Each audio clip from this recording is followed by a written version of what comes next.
If you're considering selling your property in 2025, I want to show you exactly what the market is doing right now in Stillwater, Minnesota. This video is not going to be covering a lot of stats and numbers and percentages that don't mean anything to you. I'm going to focus on a couple of stats that will mean something to you, because if I were to be watching videos, I'm always thinking, what is in it for me? How can I provide these videos to be most valuable to you? Instead of just regurgitating a lot of numbers, let's focus on the most important ones that actually affect you selling your home in Stillwater. The latest information that we have right now is from December 2024, since we're not done yet with January 2025. So let's start with these numbers. I'm sharing my screen. As you can tell from this line graph here, this bar, it is a seller's market, which as of right now, compared to St. Paul is actually a buyer's market. But Stillwater and Mendota Heights, I did that one earlier today. Stillwater is very much so still a seller's market. So good news for you as a seller. Months of inventory can be important. That's not what we're seriously going to focus on today. But months of inventory means if no other homes are going to be placed on the market, right? If no one else said, I want to place a home on the market, how many months will it take for the inventory to be scooped up, go under contract, and go away? 1.6 months, so less than 2 months. This number is the number that I want to focus on. List to sold price. I think this is one of the most important numbers to look at. There are some variables that come with this number, so it doesn't mean that when you're listing your home, you can just list it at whatever and you're going to get 99.6% of whatever you're listed at. This means that a home that is properly listed at a market price, not seriously above, not seriously below, but a realistic number, you are likely to get 99.6% of asking. This is amazing. This is one of the highest in all of Minnesota at this time. So you are in really good shape if you plan on selling a property in the winter months, January, February, maybe even March of 2025 in Stillwater. How many days can you expect for your property to sit on the market? Expect around 25 days. That's also pretty good. The median sold price is a little bit higher than last month at over $500,000, $521 to be exact. That's for single families. If you plan on selling, say, a condo, townhouse, or apartment, let's take a look at that. Not too many, but you can expect around 97.7%. It's still a seller's market. Those sell faster than single family homes, so 15 days on the market. And those, of course, is going to be a little valued less than a single family. But back to single families here. The median estimated property value, as you can tell, the blue is Stillwater. It's above Washington County. It's above the yellow, which is Minnesota, and above the red, which is US. I'm not going to spend too much time on that one because it doesn't really serve you. Who cares how much your property is compared to the rest of the US? You want to sell and net the most for you amongst the other competition within Stillwater. This graph is going to be a little bit more important. So the median list price of new listings has been $525,000. There were 17 properties, new properties that hit the market in December 2024 in Stillwater of single family homes. That's fewer than the month before, but that's to be expected because the housing market tends to die down a little bit in the late months, November, sometimes October, November, December. They tend to die down a little bit, especially before an election year. And now that the election is over, the buyers have come a-flocking, so they are ready to purchase. So let's look further at this graph because I want to show you the peaks and the valleys. So for example, there were 56 homes. This was the high over the last year. 56 new listings of single families hit the market in May of 2024. The lowest was in December of 2023, which were 8. Compare that to December of 2024, which was 17, more than double. The activity overall is still higher than it was this time last year and a half ago. And overall, from this graph, you can see the low December, the high over here, July, the low December, the high over here, June, July, low December. You get it. So again, instead of just throwing information at you, what does this mean to you as a seller? If you need to sell in October, November, December, expect that there are going to be fewer homes on the market. So that could be a good thing because you're not competing against other single families that are hitting the market since you're one of very, very few.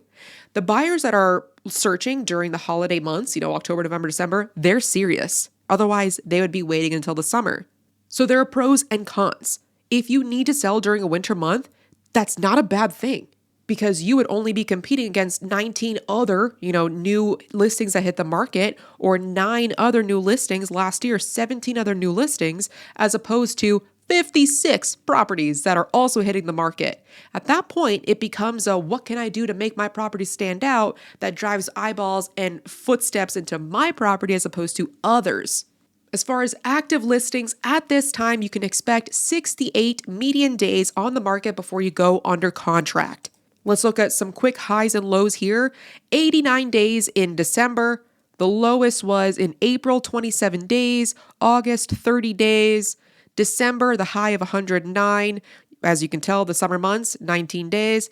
Winter months, 79, 80 days. So overall, 65 to 80 days during the winter months on the market before you go under contract, or you could sell a little bit faster. But of course, even though there are more buyers, there are also more sellers and more properties for buyers to look at.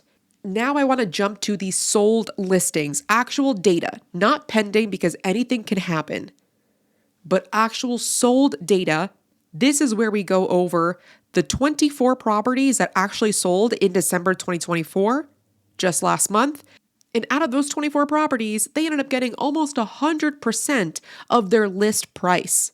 The major caveats in this are you cannot be a trendsetter. I am so sorry, but we are no longer in the COVID days where you can list it at whatever the heck you wanted and you got that price and the appraisal came in at that price. We're no longer there. This 99%, the reason sellers are getting almost 100% of what they're asking for is because they have listed it and marketed it appropriately. They're not listing too low. They're definitely not listing too high. If you want to assure that your property will sit on the market for longer and become stale and therefore become almost like an eyesore to buyers where they think, ooh, that property's been on the market for more than the average house. What's wrong with that property? At that point, if you wanted to go with that game plan, we can list for high. That's a great way to achieve that. But sarcasm aside, I want to make sure that you know the information so that way you become as educated as possible before you sell, most likely, your greatest asset.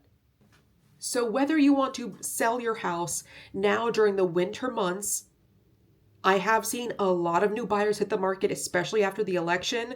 Buyers are out there. Stay tuned and subscribe for my other future videos, but I want to go over what the new NAR settlement and how that affects you listing your house.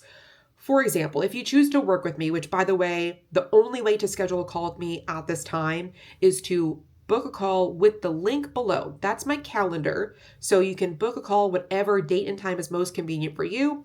Please answer all the questions. Make sure all selling parties are going to be on the Zoom call. That's where we're going to meet first, just to see if we'd be a good fit. If we decide we are a good fit, I'm going to send you the listing agreement, and then I'm going to go out to your property to help you start marketing first. I'm going to tell you exactly what we should do or we should not do in case you were thinking about making some changes to the property. May or may not be needed, but wait until you make any changes until I come to your property. So that way we can help educate you and make sure that you net the most. Again, that's what we're going for, usually, is netting the most. Sometimes you do need to sell fast. I can also help you do that, but we'll talk about that more one-on-one. Now, when we meet over Zoom, we're going to be covering 3 major things. One is going to be specifically what your goal is. Are you looking to sell fast? Are you looking to sell high? What's causing you to move? All of that. Number 2 is going to be going over the most recent market trends, what we can expect. And number 3 is going to be covering agency. I want to cover agency here for a second because I want to show you that when we talk about compensation, which is usually a hot topic with good reason, that's how much you're paying professionals to sell your property, sellers are no longer paying or having to pay for the buyer's agent. Therefore, when you and I discuss, we're going to cover my compensation. However, you do not have to be locked in to paying a buyer agent compensation at that time or even in the future. So what does that mean, Allie? That's a lot of mumble jumble and I don't understand. When we place your property on the market and we get offers starting to come in, these offers are going to negotiate and they're going to ask for different things. There are a lot of things in which we can negotiate. Of course, list price, inspection length, close of escrow date, any contingencies, like are they going to get an appraisal? Are they going to waive it? Are they going to waive inspections? Stuff like that. They're also going to be negotiating and asking for you to pay a portion, if not all, of that buyer's agent's compensation. We no longer call it commission. We now call it compensation, whatever. So at that point is when we can put all of those numbers in. I will help you do this and I'll let you know exactly how much you are expected to net. Again, most likely that is your goal, is to net the most. So I would be weary of saying, oh, if they're going to ask for a buyer agent compensation, just get them off the table, just say no. I'd be weary of that because we can negotiate. Everything is negotiable. Now, what I am seeing right now is even after this NAR lawsuit, and even after now sellers even more so realize, oh, I never needed to pay the buyer's agent, sellers are still paying. That's just what I'm seeing right now. Even if they're not paying the full amount of what the buyer is requesting in their offer, they're paying very close to it. So whether we wanted to give them that amount and then therefore increase the home price, or give them that amount or almost all of that amount toward their buyer's agent's compensation, we can maybe decrease the inspection period or say that we're not going to make any changes after inspections. Everything is negotiable. My job is to get the most eyeballs on your property and the most footsteps inside your property so that way we can market it to the biggest mass of people possible. My job is also to let you know what to expect. So I don't want you to expect that you can just sell at higher than all of your neighbors, because that likely is no longer the case, as we can tell from the data. And lastly, I do want to cover interest rates. That's always a hot topic, especially with buyers, but still as sellers too, because if you sell your property, where are you going to go? The interest rates do affect you, even if it's not firsthand, it's going to be secondhand. What economists are predicting as of right now is that the market for 2025 for interest rates is going to actually be relatively stable. They are going to go up a little bit. I don't want to say little is relative, right? So quarters 2 and quarter 3, they're predicting for a conventional loan mortgage rate interest to be between 7 to 7.8. Yes, that's high. It's still lower than the average of ever since we started tracking interest rates. The average is actually 8.8%, actually a little bit more. So we're still below that, but in general, people have short-term memories, so they just think, hey, but I got 2% a couple of years ago. We will never again see 2% in our lifetime, my prediction.